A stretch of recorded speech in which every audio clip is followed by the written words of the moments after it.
Laro naman tayo ng Minecraft series at pasensya po kung di ako naka-upload nung nakaraang episode ng Minecraft series episode 7 dahil may roleplay pa po ako at may binibuild po ako.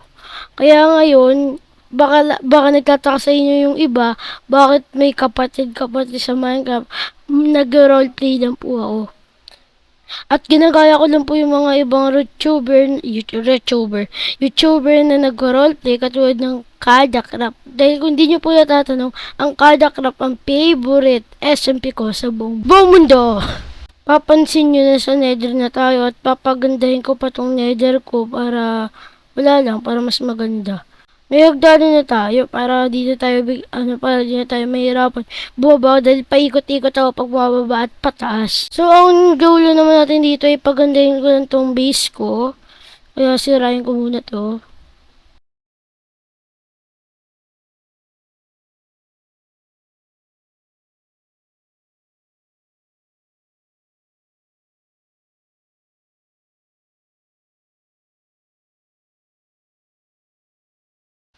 So ngayon, mag-explore nga pala tayo sa nether. Dati, nagawa ko na mag-explore. Ngayon, mag-explore ulit ako. So, dito, na-spawn. Ano to? Ba? Dati wala to nakasulat Tapos, nag-build na to. Si Sander ang naninira sa'yo. Wah? Ang kapatid ko ang naninira sa akin? Akala ko nasa malayong lugar siya.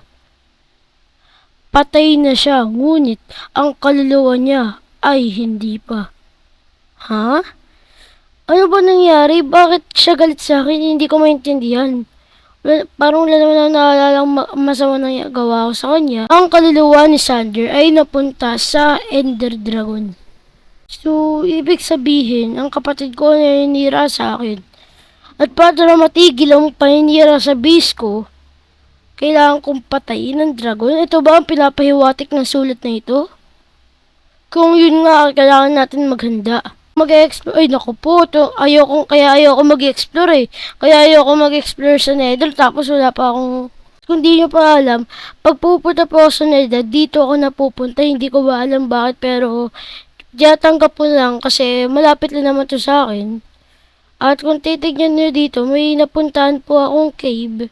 Dito ba yun? Parang dito yun Guys, may tanong lang ako sa inyo. Gumagana ba ang iron farm sa PE? Kasi di ko po siya magawa sa creative at hindi dito sa world na to. Baka akala nyo sa world na to, hindi. At kung pag sinerch ko po dito, etong tagal Okay, so pag sinerch ko dito, game mode C, di po siya gagana dahil cheats are enabled in this world, di ba? Ito yun to na nga. Ayun nakikita nyo na ba? Di ba? So, ito po yung maganda kong nakita at siguro sa next episode, gagawin ko na po tong XP farm dahil yung XP farm po na ginawa ko, peke po. Di po siya gumagana. Made in China ba naman yan? So, pumasok na tayo sa portal. Kunin ba natin to? Sige, kunin natin to. So, kunin na tayo sa ano to? Oh no. Naku, gumana ka. Uy, naku po. Naku, naglalag pa ako. Tanggapin natin ang pagkatalo.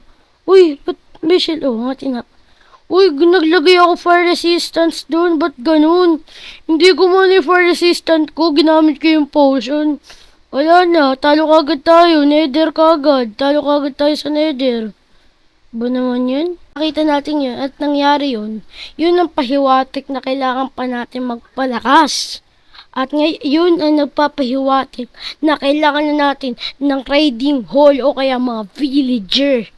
Yun na naman talaga kailangan natin. Kailangan natin ng unbreaking 2, unbreaking ba sa mga protection, fire resistant na kainis. So, nandito tayo sa mining area ko at kailangan mag-uukay na tayo dito at siguro ito timelapse, di mo na makakapag-timelapse. Siguro, iti-record lang ko na lang siya na may tunog at mabilis. Nandito pa ako dun.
Lahat ng deep slate ko ilalagay ko dito, pero parang hindi siya kasya.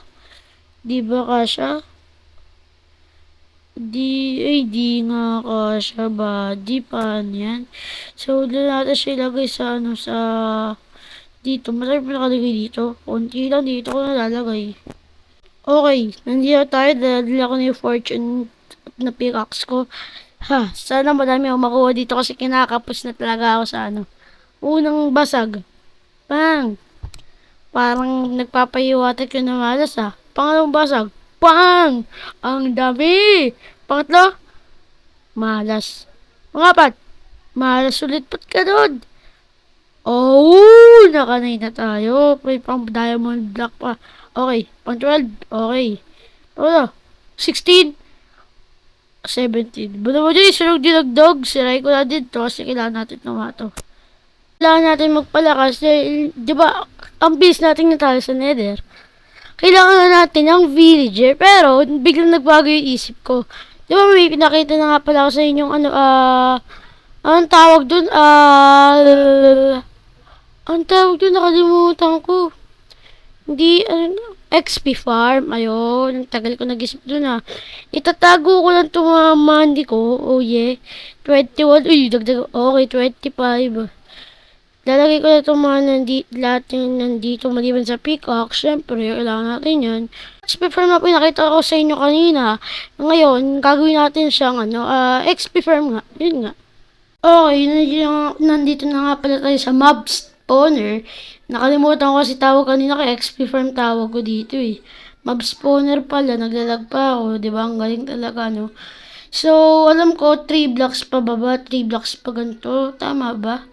Guys, ayan na nga at medyo nagkamali pa nga pala ako at 2 blocks na pala tsaka sa ilalim. At kung mapapansin nyo, okay na pala to. Pag napunta mo dyan, may papunta yan sa taas. So guys, okay na nga pala siya. At kulang na lang, tanggalin natin itong mga torch na to. Delikado, baka biglang may mag-spawn. Oh yeah. Oh yeah. The last one. Uy, wait lang, wag! Last one. Pang, ang dilim. Oh no, ayun na nga. Ayun naman zombie Oh. Ayun yung mga zombie Wait lang. Ayusin ko muna, wait lang. Oh no. So, gumagana na siya at nakikita nyo naman, nandito na ako. Oh, ayun Kaso ay, hindi. Diba? Tignan nga natin kung paano siya nagpro-produce. Pero nakita nyo naman, hindi ba? Ayun Wait lang, kailangan natin ilipat dito. Ito yung masira na ililipat natin siya dito. Ayan. Yan, diba? Okay, so magpapa-level 30 lang ako. Tapos, ipapakita ko sa inyo dito na lahat ng armor ko, I got my mending. Ay, hindi. Paano pala yung emerald?